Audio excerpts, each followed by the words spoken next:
Did a runaway slave inspire the best-selling novel of the 19th century? And did that novel ignite flames of public sentiment that led to the Civil War? Find out as we explore the extraordinary life of Josiah Henson on this day of discovery.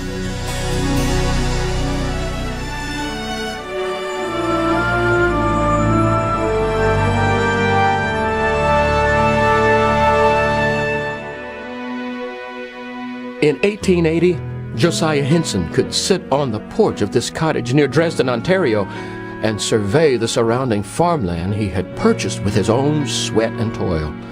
With heartfelt gratitude, he could reflect on countless blessings for which he thanked God daily. More than anything else, Josiah thanked God that he was a free man, because that had not always been the case. Josiah Henson's story is a remarkable tale of a man who escaped the brutal bonds of slavery. He built a settlement for fugitive slaves and a school where their children could receive a proper education. His memoirs were a key inspiration for Uncle Tom's Cabin, the best-selling novel of the 19th century, which Abraham Lincoln credited with starting the Civil War. Josiah Henson's efforts on behalf of the Underground Railroad helped more than 100 slaves escape to freedom. He was received as an honored guest by the President of the United States, and he even traveled to England and met the Queen twice. But I'm getting ahead of the story. Josiah Henson was born June 15th, 1789, in Charles County, Maryland, about a mile from Port Tobacco. As Negroes of African ancestry, Josiah's mother and father were property of local farmers. Yes, Josiah's parents were slaves, and so was Josiah. One day, while working in the fields on his master's farm, Josiah's father heard a woman screaming. He arrived on the scene to find the white overseer attacking his wife. Josiah's father would have killed the overseer except for his wife's pleadings and the overseer's promise that nothing would ever be said of the matter. But the overseer had lied. You know, when he was really young, I think 3 or 4 years of age, he saw his father being brought to the center of the plantation and put on display, and his punishment for having touched a white person, because in those days it was illegal for a black to touch a white person. His father's punishment was that he was lashed 100 times, and then his right ear was tacked to a post and then cut off with a knife. And just imagine having to witness that at such a young age. And his father was put up on an auction block and sold down to Alabama because he was seen as somewhat of a troublemaker on the plantation. Young Josiah's troubles were just beginning. For only a year or so after his father was sold, his master was killed in an accident. In a drunken stupor, he fell from his horse into a shallow creek and was too drunk to save himself. And as a result of his death, it became necessary to sell the estate and the slaves. As was common in those days, Josiah's entire family was put on the auction block and sold to the highest bidder. The first image I think of when I think of Henson, I think of him being up on the auction block and being sold away from his brothers and sisters and his mother and dad, and how heart-wrenching that must have been. He was sold away from most of his family. His mother pleaded and pleaded with the man who purchased him to buy her as well, but he was separated from his mother and became ill under his new master. And the masters had some foresight in knowing that a boy would get stronger if he had the love of his mother with him. And so he was sold back with his mother. And under her tutelage, you know, he really got better, and he was really a strong, helped to build his strong character that he had throughout his life. Slaves were supplied with the barest minimum of food and clothing. They lived in single-room huts with only packed dirt for a floor, and 10 or 12 adults and children would crowd into each hut to sleep. The huts provided little protection from the dampness and cold, and they did not permit the common decencies of life. Yet, in spite of these dreadful conditions, Josiah grew to be a robust and vigorous young man. the other slaves, and even his master called Josiah a wonderfully smart fellow. Josiah had a curious mind, and he wanted to learn to read. But educating slaves was frowned on even in states where it wasn't expressly against the law. Josiah's master caught him one day with a spelling book, and he beat him unconscious with a walking stick. As cruel as the master was, he recognized that Josiah was a born leader, intelligent and well-liked by the other slaves. When Josiah was just 18, the master decided to save the salary of a white overseer and assign Josiah the responsibility of supervising the field hands. Josiah was both popular and efficient, and under his kind leadership, the slaves worked harder than they had ever worked under the whip of a white overseer.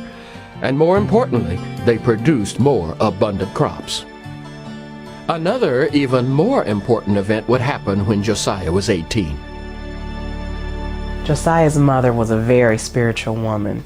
One of the things that she liked to quote the most was the Lord's Prayer. She could not read herself, but she knew many scriptures which she taught to Josiah. She heard about this meeting about 4 miles away, and she asked Josiah to go. So he happily went to this home, and he was afraid to go in, so he stood outside the porch and he listened to the minister. This minister was preaching from Hebrews 2:9, and as the sermon went on, it talked about how Jesus not only loved the masters, but he also loved the slaves. He thought about that over and over again. In fact, on his way home, that went over and over and over in his head, that Jesus freed not only the masters, but he also freed the slaves. And he stopped and he prayed to God, and he asked God to just look over him and watch over him and to just keep him. And God granted that. At that moment, he felt a revelation, and I think he knew then that God had him on a mission. And from that point on, Josiah was determined to help anybody that he could and to just move on in life with a more courageous and different attitude. After Josiah's awakening to this new life, he began to preach the gospel. Although he was not formally educated, he learned by listening to other great preachers the oratorial skills that he would need later on. Josiah Henson's faith was deep, but he was not yet free. And for a slave, even an act of kindness could lead to punishment. Josiah's master used to go out and drink and gamble a lot. He used to take Josiah with him just to make sure that he made it back correctly. On one particular day, there was a big commotion, and Josiah heard that there was a lot of noise going on, so he broke his way through the crowd to find out what was happening. Well, he saw his master in a brawl and tried to help him out. In turn of all that, he hit a white overseer who became very upset. The overseer saw Josiah several days later and had some slaves with him and made the slaves hold Josiah down. The white overseer beat Josiah with a rail of a fence and beat him to the point where he broke both of his shoulders. Josiah never healed from that because he was not allowed to go to the doctor or to receive medicine. So for the rest of his life, he was not able to lift his arms over his head. When Josiah's master found out what happened, he was very upset that his property had been damaged. So he took the white overseer to court. Well, back in those days, slaves were not allowed to speak in court. They were not allowed to give a testimony. So the white overseer basically went free. In 1825, Josiah's master was ordered by the court to sell all his property at auction to satisfy his debts. The master's property included Josiah, Charlotte, and their 4 sons. The master concocted a plan to hide the slaves from his creditors by having Josiah take them to his brother's plantation in Kentucky. While on his route to Kentucky, he passes through Cincinnati. Well, Ohio was a free state, and by them being in Cincinnati, the free blacks there tried to convince Josiah Henson to let the slaves go and to find jobs and to be free. Here was their opportunity to do such a thing. But Josiah Henson, by being a loyal man, kept his word that he would deliver those slaves to Kentucky as he had promised. A great man of Christian character. So he kept his word to his master there. And later on, those slaves were taken into the deep South, where he learned later on that those conditions were so brutal that he later regretted that he missed the opportunity to set those people free as well as himself. And I think that's something he regretted. Josiah was haunted by regret over the day in Cincinnati when he denied his friends their chance at liberty. Josiah still believed that he must obtain freedom by purchase. He saw it as the only honorable way. Yet he worried that he had been unfair to deny his comrades a chance to seek freedom on their own terms. Later he would write, "In keeping faith with my master, I betrayed my friends." There were a number of ways that slaves could get their freedom, and if you didn't run away on the Underground Railroad and try and steal your freedom, many people tried to save up the money that their masters paid them. And many plantations you didn't get paid any money, but some you did, and Henson happened to work on one where he was paid just a little bit of money, but it wouldn't have been enough for him to save his freedom in a good amount of time. So what he did was he had to make his way back to his master's plantation in Maryland. And what he did was use this opportunity to stop in little towns along the way. And as he was going through Cincinnati, he did happen to meet up with a preacher, a Methodist preacher, and it was this man who ordained him into the Methodist Episcopal faith. And he encouraged Henson to purchase a good suit of clothes and to get some transportation by way of a horse and use this trip to speak and try and raise money for his cause. And Henson, by the time he'd arrived in Maryland, he'd saved up almost $350. And that was the price that his master had told him it would cost him to purchase his freedom. So Henson sits there, signs his X on the manumission papers, and makes his way back to Kentucky to get his wife and kids and head out on a new life of freedom. But when he arrived at the plantation in Kentucky, the manumission papers stated that you're $650 short of the freedom. And his owner had taken advantage of the fact that Henson couldn't read or write. And that was really the beginning of Henson realizing that his owner was not an honorable man, and no matter how honorable Henson would be throughout his life on the plantation, he wasn't going to get the same respect back. And I think that's really when he started to really yearn for his freedom. Josiah's master in Maryland and his brother in Kentucky began to argue about who owned Josiah. It seemed the only way to resolve the argument was to sell Josiah and divide the proceeds between the brothers. When Josiah was told that he was to go with the master's son to New Orleans to sell some produce, Josiah knew in his heart that the real reason he was being taken to New Orleans was to be sold. On the boat, Josiah knew he had to escape. So one rainy night, while the men slept, he crept into their cabin, intending to kill them all and escape to the north. He came to the master's son first, so he raised the axe, ready to strike. When suddenly the horror of what he was about to do overcame him. He simply was not willing to commit murder, no matter what cruelties or evils might lie ahead. In New Orleans, the master's son became gravely ill.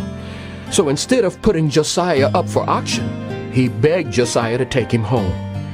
Josiah stayed with the young master and nursed him back to health as they traveled back to Kentucky. Josiah reflected bitterly on his betrayal by his master and his brother. Josiah had been loyal to both brothers, far beyond the call of his duty as a slave. yet they had shown no loyalty to him. Had it not been for God's intervention, Josiah would have been sold in New Orleans, never to see Charlotte and the boys again. Suddenly, Josiah felt as though he had been relieved of any further obligation to his masters. Once this decision was made, a weight seemed lifted from his shoulders. From that moment on, Josiah committed to do everything in his power to rescue himself and his family from the wicked conspiracy of slavery. After returning to Kentucky, Josiah made his plans. On a dark night, a fellow slave rowed the Hensson family across the Ohio River. When they stepped onto the Indiana shore, there could be no turning back. The older boys could walk, but Josiah carried the two younger sons in a knapsack Charlotte had sewn for this purpose. The straps dug into the flesh of Josiah's crippled shoulders, but Josiah was a man of uncommon strength. It was a 2-week journey to Cincinnati, where Josiah had made friends on his preaching tour. By day, the runaways hid in the woods and tried to sleep. At night, they walked by the light of the stars. Josiah's shoulders ached from carrying the two youngest children, and by morning he would be exhausted. Once Josiah and his family escaped across the river to Indiana, they had a very long journey. His wife made him a garment to go over his shoulders to carry his two children, which was still very painful for him because of the beating that he had. He was still not able to lift his hands over his head. His older two children walked along with them. Well, they were not able to travel by day. They only could travel by night. And at the end of this long journey, they finally got to a point where they were very, very hungry and they could not go on any longer. So Josiah took the chance to go to a farm to get some food for his family. It was a very, very kind woman gave him some salt venison to take back to his family. And they ate that with delight. They ate it with some relish. But because of all of the salt, it made him very, very thirsty. So once again, he had to go and take a chance and go to the river to try to get some water. Because it was such a distance, he couldn't bring the water back because he was trying to bring it in his hat, which had holes in it. So he had to think of another way. He went to the river and decided to use his shoes. And he took the shoes back filled with water to give to his children, which were very delighted after getting the water. And the look on their faces just made him very proud. Years later, he made a statement that out of all of the places that he had been, out of all the people that he had seen and the wonderful fine things that he had been through, it was never a comparison to the looks on his children's faces from drinking water from his shoes. After weeks of walking and exhausted from the journey, they reached Lake Erie. There, Josiah found a jovial Scottish ship captain who agreed to carry the family to Canada. At dusk, the fugitives boarded the ship and sailed to Buffalo. The next morning, the captain pointed to some trees on the other shore. "You see those trees?" he said. "They grow on free soil. As soon as your feet touch that, you're a free man. Be a good fellow, won't you?" "Yes, sir," Josiah promised. "I'll use my freedom well." I don't think that Henson's crossing over into freedom was any much different than anybody else that had been 41 years a slave and had suddenly realized, here I am, I'm free. And when he crossed from Buffalo over to Fort Erie here in Canada and landed on the free side, he jumped down, grabbed fistfuls of soil and started throwing them up in the air because he was so excited that he was free. And people watching, standing by, just thought he must have been a madman, but he was mad about his freedom. He found it. And it must have been quite a shock to him when he finally settled down and looked about him and realized, we have nothing. We're starting from scratch. What are we going to do?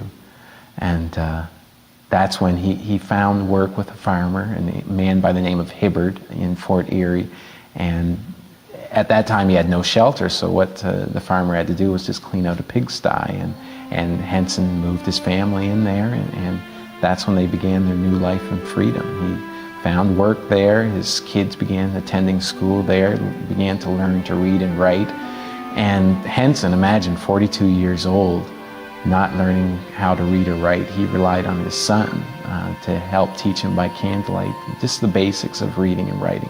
Hensson said he never did really get a good grasp for it, but he could understand a few words here and there, and he had his son to thank for that. As Josiah began to learn to read, his new knowledge made him realize even more deeply how ignorant he had been in his younger years. Most of the fugitive slaves still pouring into Canada had grown up under the same disgraceful conditions. The Reverend Josiah Henson was now looked up to as a leader. He worried that most of the former slaves were too easily satisfied. They were so overjoyed with their new freedom that they were willing to work for whatever wages they were offered, and some white employers took advantage of them.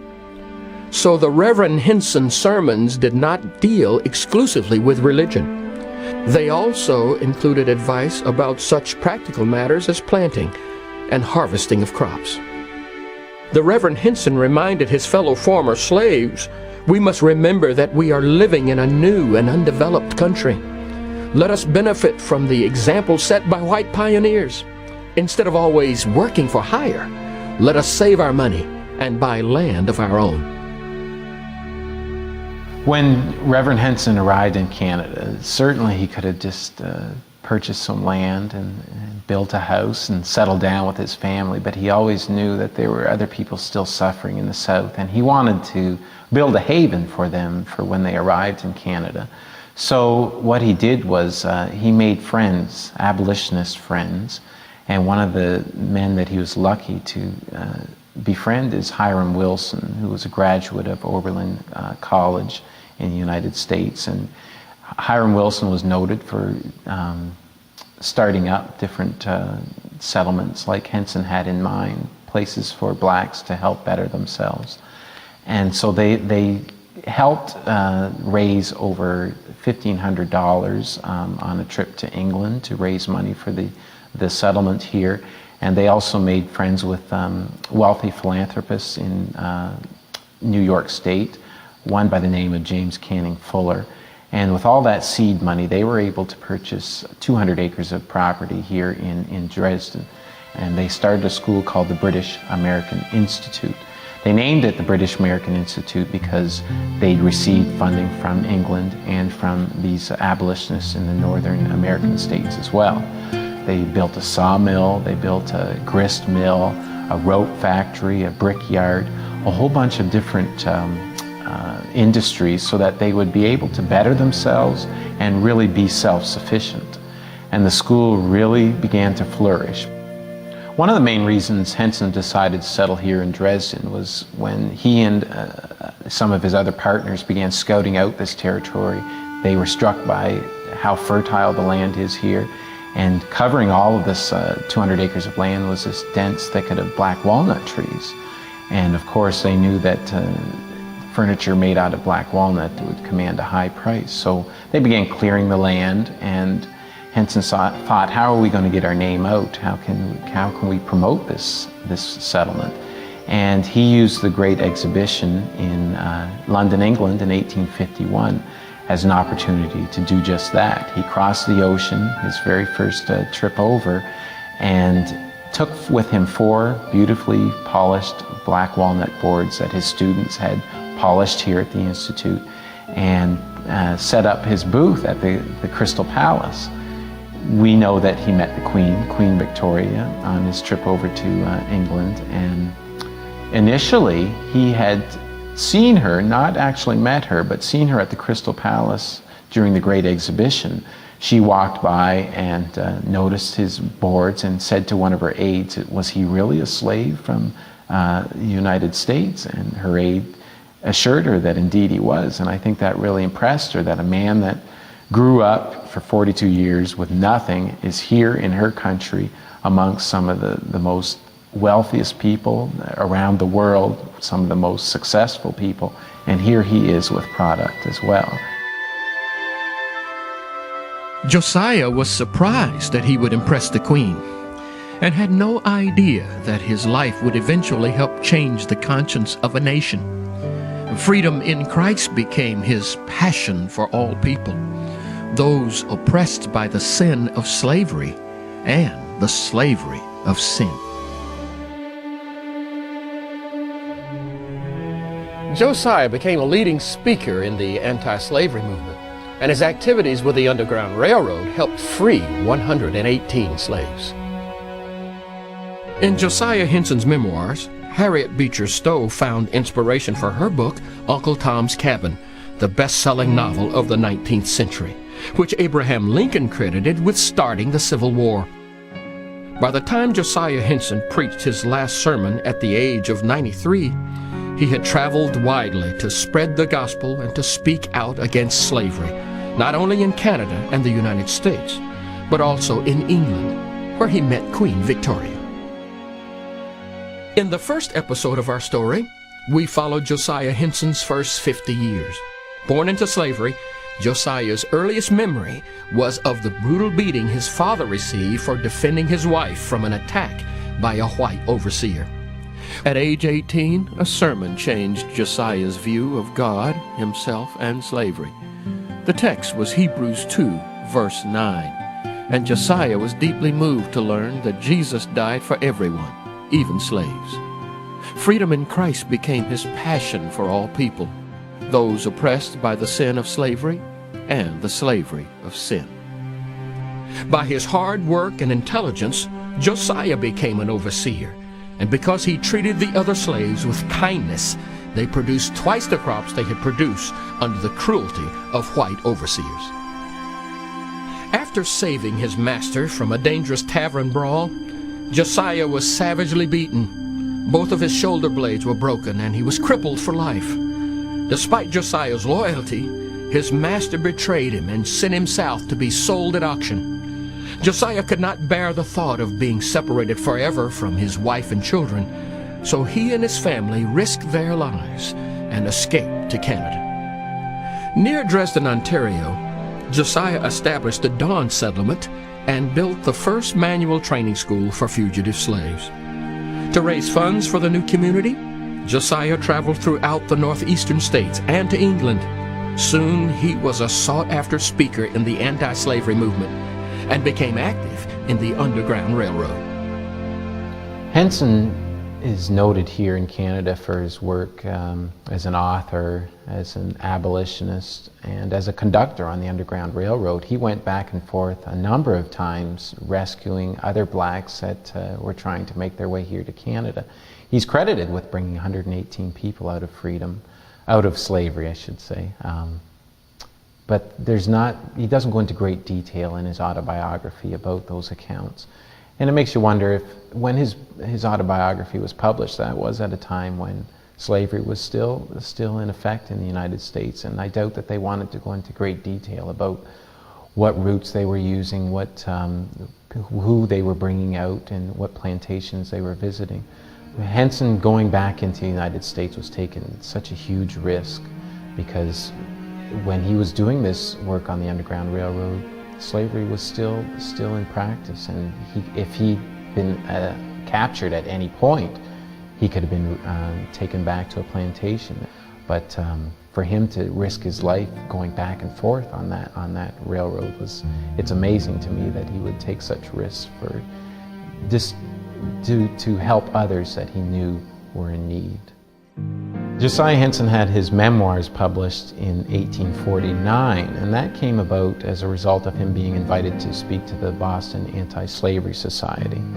Henson was encouraged to dictate his autobiography and life story, and it was printed up in a little pamphlet form. At the headquarters of the Boston Anti-Slavery Society, Josiah's slim volume was displayed alongside the more imposing works of Frederick Douglass, William Wells Brown, and Theodore Weld.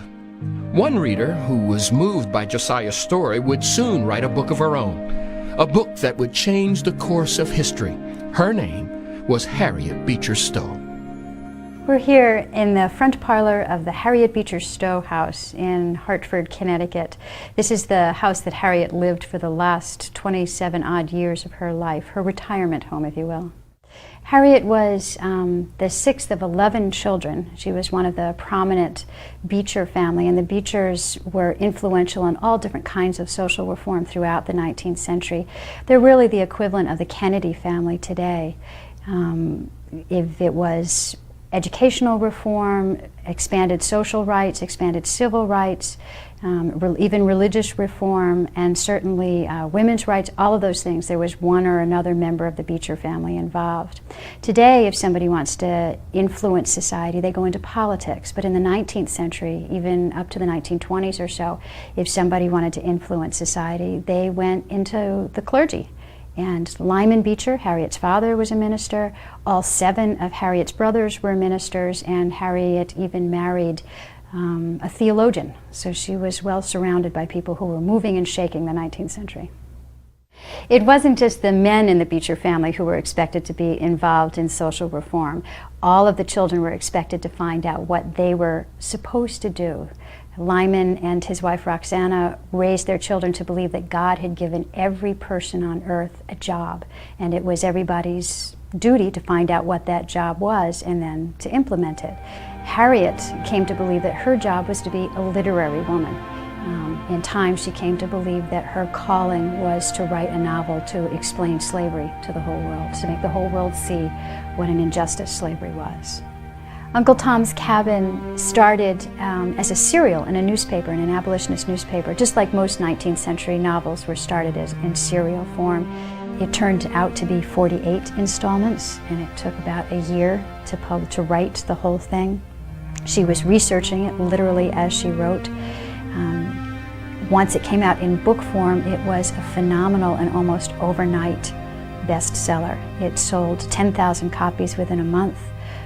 Over 300,000 copies just in the United States by the end of the year, nearly 1 million copies year-round, worldwide rather. And it was just, nobody expected it. It was the biggest bestseller in the 19th century. Only the Bible outsold Uncle Tom's Cabin, and it had a profound impact here in the United States and around the world as well.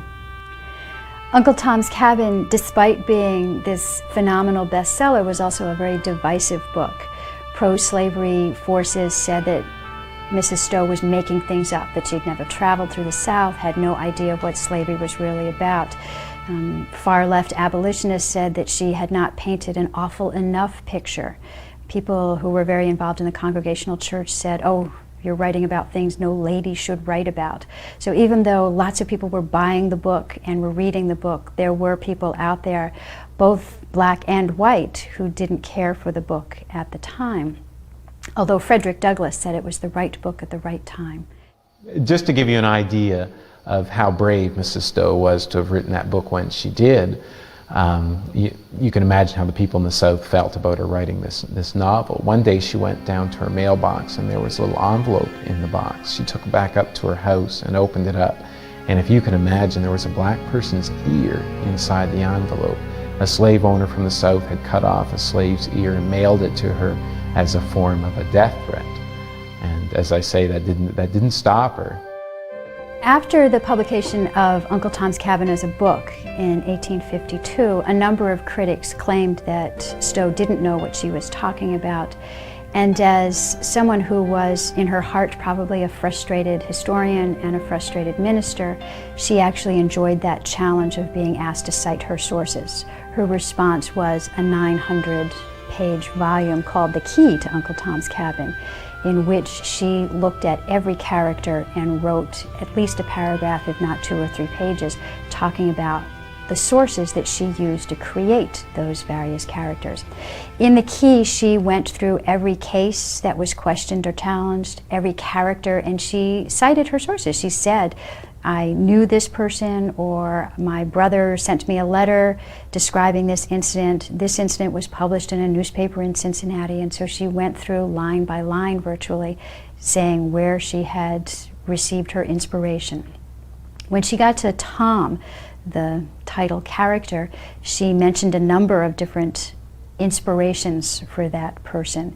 And she concluded the 3 or 4 page description of Tom by saying the best known source was the memoirs of the Venerable Reverend Josiah Henson, now a minister up in Canada. She went on, and here I'm paraphrasing, to say that Henson's life actually excelled Tom's in a number of the events that happened in his own life. Uncle Tom's Cabin was such a big bestseller and such a phenomenon that spin-offs became part of that phenomenon. There were little ceramic pieces that showed the different characters. There were textiles. There were different costume pieces. You could buy a St. Clair hat or a little Eva white dress. There was wallpaper with scenes from Uncle Tom's Cabin on it. But the most important spin-off, and the one that had the longest lasting legacy on American culture, were the plays. Even before the book was finished, people started writing plays based on Uncle Tom's Cabin. Copyright laws of the 19th century didn't permit Stowe to protect her characters or even the name Uncle Tom's Cabin. And so people came in, used the name Uncle Tom's Cabin on the plays that they were producing, took the more dramatic parts and created a theatrical piece that had much more minstrel show tradition than much based on the characters that Stowe herself had created. So Tom, in Stowe's book, who started out as a very young man, a very principled man who truly was willing to be sold further into slavery as opposed to running away to freedom in the North. He was willing to be sold into slavery to protect his own family, to keep his own family united, and then later dies in order to protect 2 slave women who were hiding, and in order not to deny his own Christian faith. That's a very powerful and strong character that Stowe created. All of that's hard to portray on stage, and so instead, playwrights and theater producers just took the snazzy parts of the story. They took the dramatic scenes, and once the Civil War was over, they actually dropped any references to slavery because why talk about that? And what happens is that this incredibly powerful book gets turned into a minstrel show, and it perpetuates incredibly degrading stereotypes. And there's been one historian who suggested that for every 2 people that read the book, 5 went to see the play. And so the plays become part of the lasting legacy of Uncle Tom's Cabin.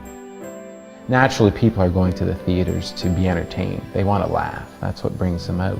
And so because Uncle Tom's Cabin was such a disturbing story, full of a lot of heartbreak, they changed the character of Uncle Tom into this flunky who would shuffle on stage, and his vocal speech, his physical traits and mannerisms were exaggerated to the point that they were comical. And people assumed that, well, if an Uncle Tom is a person that's just laughable and a sellout of their race, because that's what they changed Uncle Tom to be. He was a sellout of his race in these Tom shows. People didn't want to be associated with that type of character. That term, Uncle Tom, doesn't become a slur until probably about the 1930s. It's currently under scholarly debate as to when it first starts being used as a slur. But by the 1930s, black academics, black intelligentsia are using it to describe other members of the African American community that are not as radical as they feel that things should be. The term increases in usage throughout the 20th century and becomes then part of, again, our wider cultural understanding of the book and of the story, so that by the 1960s, Uncle Tom's Cabin is no longer even being taught in most public schools because it's a bad book and not a good book. The character Uncle Tom is certainly the best remembered one in Stowe's book. And she used him in a number of different ways. She really, as she said herself, saw Uncle Tom's Cabin as her sermon to America on the evils of slavery. She called it a Jeremiah, a warning to the nation that if things are not stopped, if slavery doesn't end, then God will smite the country and the United States of America will be destroyed. She was pretty prophetic because the Civil War started 10 years after the publication of Uncle Tom's Cabin. But in her story, she uses, or she believed she was using, Tom as a Christ figure. Tom is the one who promotes Christianity in the book. Tom is the one who dies so that others will understand all the evils of slavery, thus redeeming other people from being slaves themselves, or for other people from perpetuating the evil of being involved in the slave trade. He never denies his faith, and that's one of the reasons he dies, is that he is so firmly convinced and convicted in his own Christianity that he tells Simon Legree that you may own my body, but never my soul.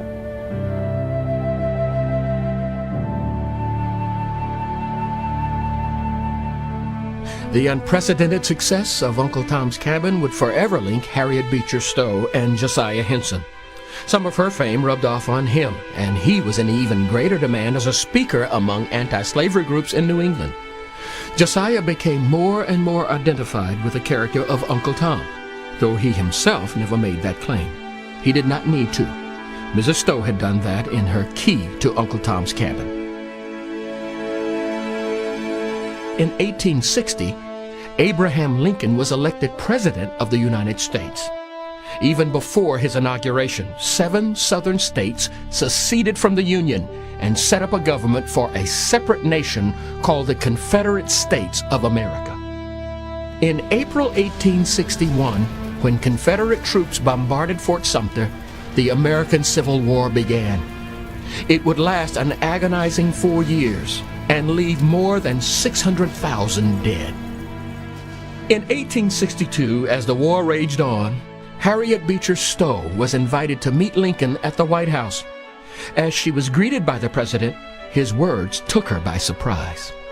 When Abraham Lincoln met Mrs. Stowe, he allegedly greeted her with the words, "So you're the little lady who wrote the book that started this great war," reflecting the profound impact that the book Uncle Tom's Cabin had on the American psyche, that people, it forced them to either be pro-slavery or against slavery, and helped propel the nation towards civil war. That same year, President Lincoln issued the Emancipation Proclamation, which announced that slaves should be forever free. At last, on April 9th, 1865, Lee surrendered to Grant at Appomattox Courthouse, signaling the end of the conflict.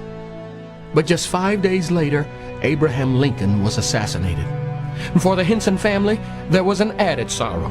Tom, who as a 12-year-old boy had taught his father to read, had enlisted on an American warship as soon as Negroes were permitted to join the Union forces.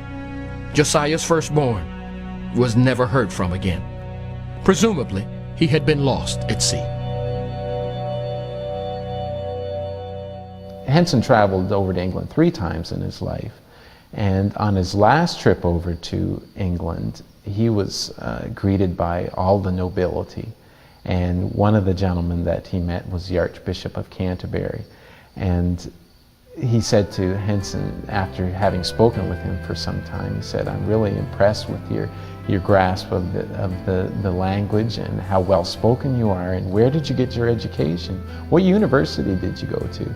And Henson's witty reply was, "I graduated, Your Grace, from the University of Adversity."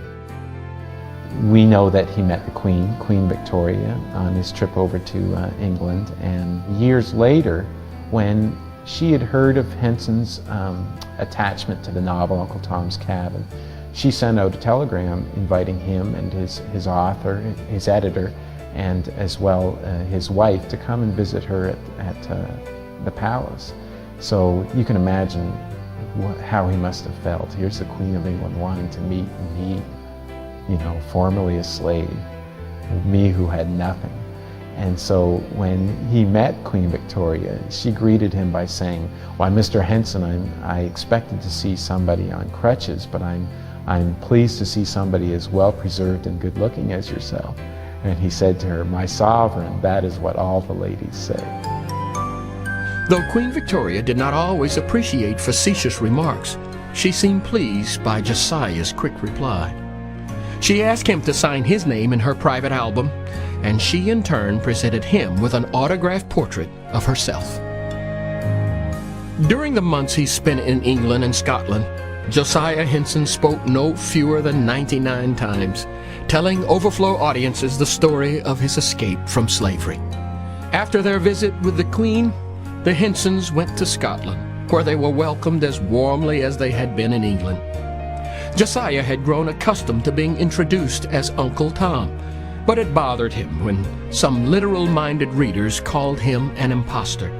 They had been deeply touched by the book's convincing description of Tom's death. How could it be, they wondered, that the original of that character was still alive? Finally, at a meeting in Glasgow, Josiah determined to set the record straight. His speech was quoted at length in the Dumfries and Galloway Standard for April 25, 1877. Josiah told his audience, "Now allow me to say that my name is not Tom, and never was Tom. My name is Josiah Henson, always was and always will be. I never changed my colors."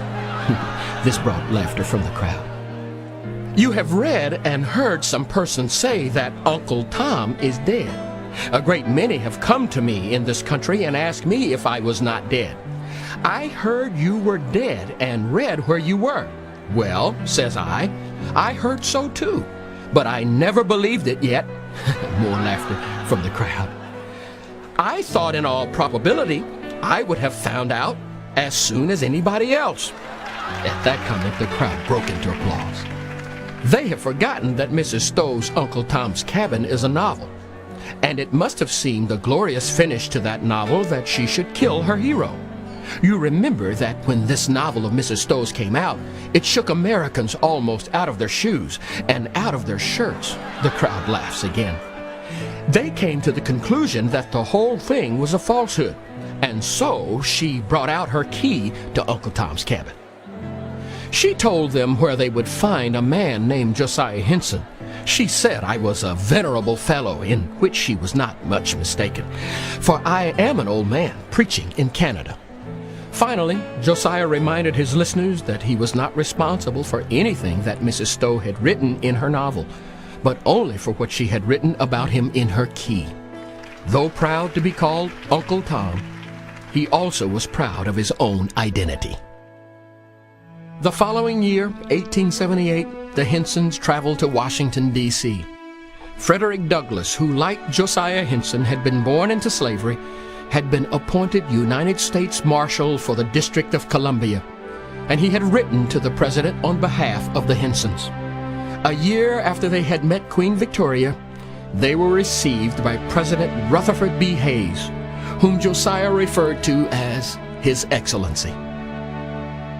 For a man born into slavery, Josiah Henson had come a long way. It was a journey that could not be measured in miles. His role here at the Don settlement was as a spiritual head. He gave everybody the spiritual food that they needed to get them through from one day to the next. And he preached every Sunday of his life. He preached right up until almost the day he died. And about 6 weeks before he died, he was still preaching. 93 years of age, and just still going strong. And here at Uncle Tom's Cabin Museum, we have the actual pulpit that he preached from. And when Henson died, you knew that he was going to a better place, and he was going to a happy place. He worked tirelessly throughout his life, trying to better himself and to better the black race. And in the end, I think that he really did achieve everything that he'd set out to do. In 1983, Canada created a postage stamp to honor the 100th anniversary of Josiah Henson's death. The stamp combines a portrait of Josiah with a symbolic representation of the Underground Railroad. You knew that he was well regarded from the funeral ceremony that took place. It was the largest one in Dresden up until that point. There were hundreds of horse-drawn carriages that came out to the Henson family cemetery plot, and beautiful stone was put in the Henson cemetery to mark where Henson had passed on. And there's a beautiful scripture on the monument. He said, "I know my Redeemer liveth," from the book of Job. And he had a part of the rest of heaven. It was his favorite spiritual, and he had it inscribed on his tombstone. And it's faded to this today, but it says, "There is a land of pure delight where saints immortal reign. Infinite day excludes the night, and pleasures banish pain." Indeed, his Redeemer did live, and he's up there with him now.